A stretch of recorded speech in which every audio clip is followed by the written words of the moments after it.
Hi అండి. నమస్తే. Welcome to Suhasini's kitchen. నేను మీ సుహాసిని రెడ్డి. ఈరోజు మన కిచెన్‌లో ఒక హెల్తీ లంచ్ బాక్స్‌ని చేసి చూపించబోతున్నా. Vitamin A, vitamin B, vitamin C and vitamin K ఇవన్నీ కూడా ఈ రైస్‌లో మనకి పుష్కలంగా అందుతాయి. అంతేకాకుండా కంటి చూపును మెరుగుపరచడంలో ఇది మనకి చాలా ఉపయోగపడుతుంది. ఎముకల దృఢత్వాన్ని, రక్తాన్ని పెంచడంలో కూడా ఇది మనకి చాలా ఉపయోగపడుతుంది. ఈ రైస్‌ని వీక్లీ 2 టైమ్స్ చేసుకోవడం వల్ల మన ఆరోగ్యానికి చాలా మంచిది. పిల్లలకు కూడా చాలా మంచిది. తప్పకుండా మీరైతే ఒక్కసారి ట్రై చేయండి. ఇందుకోసం స్టవ్ మీద ఒక పెనం పెట్టుకొని అందులోకి కొద్దిగా బటర్‌ని వేసుకోండి.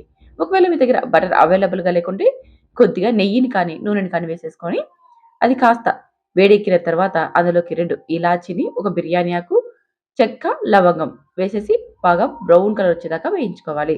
తర్వాత ఒక స్పూన్ జీలకర్రని, ఒక స్పూన్ పచ్చిశనగపప్పు, ఒక స్పూన్ ఉద్దిపప్పును వేసేసుకొని ఇదంతా కూడా మరొక నిమిషం పాటు ఫ్రై చేసేసుకోవాలి. తర్వాత చిన్నగా చాప్ చేసుకున్న 5 లేదా 6 వెల్లుల్లి రెబ్బల్ని, అలాగే 2 ఇంచుల అల్లం ముక్కల్ని కూడా వేసేసి వీటిని కూడా బ్రౌన్ కలర్ వచ్చేదాకా వేయించుకోవాలి. మనకి అల్లం వెల్లుల్లి ముక్కలు ఎంత బాగా వేగితే తినేటప్పుడు టేస్ట్ అంత బాగా వచ్చేస్తుంది. తర్వాత కట్ చేసుకున్న ఒక ఉల్లిపాయను కూడా వేసేసుకోవాలి. ఉల్లిపాయను కూడా బ్రౌన్ కలర్ వచ్చేదాకా వేయించుకొని 3 పచ్చిమిర్చి చిలుకలు, కట్ చేసుకున్న ఒక క్యాప్సికమ్‌ని వేసేసుకొని, క్యాప్సికమ్‌ని ఒక నిమిషం పాటు మాత్రమే వేయించుకోవాలి. ఎక్కువసేపు అవసరం లేదండి. తర్వాత ఇందులోకి తురిమి పెట్టుకున్న ఒక కప్పు క్యారెట్ తురుమును వేసుకోవాలి. మీరు ఏ బౌల్‌తో అయినా సరే క్యారెట్ తురుమును కొలతగా తీసుకోండి. ఈ క్యారెట్ తురుమును హై ఫ్లేమ్‌లో 5 నిమిషాల పాటు ఫ్రై చేసేసుకోవాలి.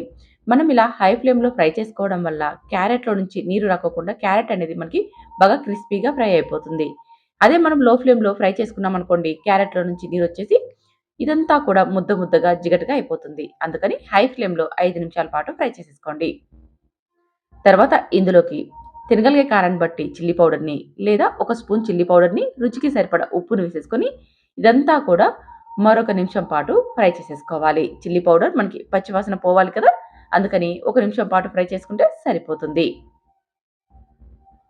చూడండి ఇలా ఫ్రై అయిపోయాక ఇప్పుడు ఇందులోకి మనం ఏ కప్పుతో అయితే క్యారెట్ తురుము తీసుకున్నామో అదే కప్పుతో 2 కప్పుల రైస్‌ని తీసుకోండి. మీరు అప్పటికప్పుడు చేసుకున్న వేడి అన్నాన్ని తీసుకోవచ్చు. లేదనుకోండి మిగిలిపోయిన అన్నంతోనే మనం ఇలా ఫ్రై చేసేసుకోవచ్చు. తర్వాత ఒక హాఫ్ టీ స్పూన్ దాకా గరం మసాలాని, కొద్దిగా కొత్తిమీర తరుగుని, ఒక స్పూన్ దాకా నెయ్యిని వేసుకోండి. మనం బటర్‌ని కొద్దిగానే వేసుకున్నాం కదా! ఇప్పుడు మరి కాస్త నెయ్యిని కానీ, బటర్‌ని కానీ వేసుకున్నామంటే ఫ్లేవర్ చాలా బాగుంటుంది. తర్వాత ఈ రైస్ అంతటిని కూడా హై ఫ్లేమ్‌లోనే మరొక 5 నిమిషాల పాటు ఫ్రై చేసేసుకోవాలి. మనకి ఈ రైస్‌కి మసాలాలు అలాగే క్యారెట్ అంతా బాగా అంటేలాగా బాగా ఫ్రై చేసుకుంటూ 5 నిమిషాలు ఫ్రై చేసేసుకున్నామంటే మనకి క్యారెట్ రైస్ రెడీ అయిపోతుంది.